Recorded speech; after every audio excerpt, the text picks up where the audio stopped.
महाबळेश्वरमध्ये आंबेनळी घाटात भीषण दुर्घटना आहे।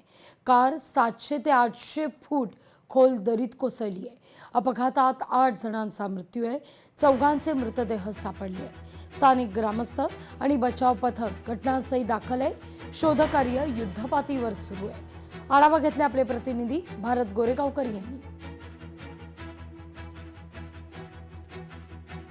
कोल्हापूर मार्गे महाबळेश्वरला जाणाऱ्या आंबेनळी घाटामध्ये एका वाहनाला भीषण अपघात झालाय। या अपघातामध्ये 8 जण गेल्याची धक्कादायक माहिती समोर येते। आता आपण अपघात स्थळावरती आपण दृश्यांमधून पाहू शकताय, हेच ते आंबेनळी घाट आहे आणि हाच अपघाताचं ठिकाण आहे। याच ठिकाणावरनं एक स्कॉर्पिओ गाडी जी आहे ती जवळपास 1400 ते 1500 फूट खोल दरीमध्ये या ठिकाणी गेलेली आहे। जी प्राथमिक माहिती पोलिसांकडून आपल्याला या ठिकाणी प्राप्त होते त्यानुसार सातारा जिल्ह्यातले हे 8 युवक कोकणामध्ये पर्यटनासाठी आले होते। आतापर्यंत 8 पैकी 5 जणांचे मृतदेह या रेस्क्यू टीमला हाती लागलेले आहेत। 3 जणांचा शोध सुरू आहे, मात्र अद्यापर्यंत अपघातग्रस्त वाहनांपर्यंत कोणीही पोहोचलेलं नाही आहे। जी माहिती आपल्याला या ठिकाणी पोलिसांकडून मिळते त्यानुसार एका स्कॉर्पिओ मधनं 18 ते 25 वयोगटातील 8 जण प्रवास करत होते आणि ही स्कॉर्पिओ अपघातग्रस्त झालेली आहे। दुर्दैवाने 8ही जणांचा या ठिकाणी मृत्यू झाल्याची प्राथमिक माहिती आहे। आता प्रशासन, रेस्क्यू टीम या जागेवरती पोहोचले आहेत। त्या वाहनातील जी मुलं आहेत त्यांचे नातेवाईक सुद्धा हळूहळू या घटनास्थळी पोहोचायला लागलेले आहेत।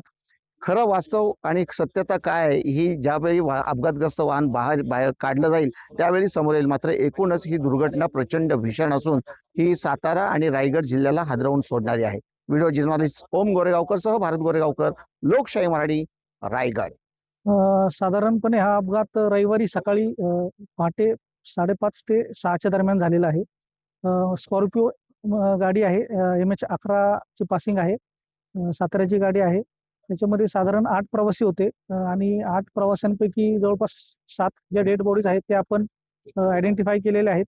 एक डेड बॉडी अजून मिळालेली नाही आणि एक डेड बॉडी आपण रेस्क्यू केलेली आहे, ती PM साठी पुढे पाठवण्यात आलेली हॉस्पिटलला। गाडी साधारण 1000 फीट खोल दरीमध्ये गेलेली आहे। अपघाताची माहिती म्हणजे जे नातेवाईकांनी पोलादपूर पोलीस स्टेशन संपर्क केला। आता जर म्हटलं तर या घाटामध्ये एक स्कॉर्पिओ फोर व्हीलर खाली पडलेली आहे आणि ती सातारा येथील 4 व्हीलर आहे। त्यामध्ये एकूण आता आम्ही रेस्क्यू करत असताना रात्री 2 वाजल्यापासून आम्ही रेस्क्यू टीम इथे आहोत। रात्री 10 वाजता कॉल आला आणि या ठिकाणी महाडमधून टीम सिस्केप, ॲडव्हेंचर सोल्स, आपदा मित्र आणि अनेक अशा 2-3 rescue teams, Pratapgad search and rescue teams, यानंतर कोलाडची रेस्क्यू टीम, अशा 4-5 रेस्क्यू टीम या ठिकाणी पोहोचलेल्या आहेत। ॲक्च्युअल 5 बॉडीज इथे आता आम्हाला लोकेट झालेल्या आहेत ड्रोन कॅमेऱ्यामध्ये आणि त्यामधून एक बॉडीज आम्ही आता रेस्क्यू केलेली आहे। जस्ट 8 मुलं आहेत, सर्व सातारचे आहेत आणि अपघात घडलाय तो साधारणतः रात्रीच्या वेळी घडला। आम्ही प्रशासन म्हणून नेहमी आवाहन करत असतो की आंबेनळी घाट हा धोकादायक परिस्थितीमध्ये असतो, त्यामुळे रात्रीचा प्रवास टाळावा असं प्रशासनामार्फत आवाहन आम्ही नेहमी करत असतो। हा अपघात ही रात्रीच्या वेळी झाला। मुलं होती, तरुण आहेत, काही डॉक्टर MBBS आहेत, तर हे फार दुःखद घटना आहे। आम्ही आता हे काम चालू आहे। आता एक रितेश लोखंडे नावाचा जो मृतक आहे त्याला बाहेर काढलेला आहे। हे आमच्या गावातले आहेत, सातारा आसगावचे। हे फिरायसाठी हरण्या बंदरला गेलेले आणि तिथं फिरून वगैरे येताना रिटर्न येताना त्यांचा हा असा ऍक्सिडेंट झालेला आहे। जास्तीत जास्त 25 आत मधलीच आहेत। ते ड्रायव्हर आहेत ते सध्या म्हणजे तेच सगळ्यात त्यांच्यामध्ये मोठे होते। त्यांचं वय 35 होतं। ते सगळे कॉलेजला शिकणारे आहेत, कोणी मेडिकल शिकतंय, कोणी पोलीस भरती देते, असेच आहेत। आम्ही रात्री 10:30 वाजता पोहोचलेलो आहे, तेव्हापासून रेस्क्यू टीम म्हणजे शोध घेते आणि आता सकाळी काही 3-4 बॉडी वगैरे सापडलेत, बाकीच्या शोध त्यांचा चालूच आहे। लोकशाही मराठी ऐका, पहा, जागरूक रहा।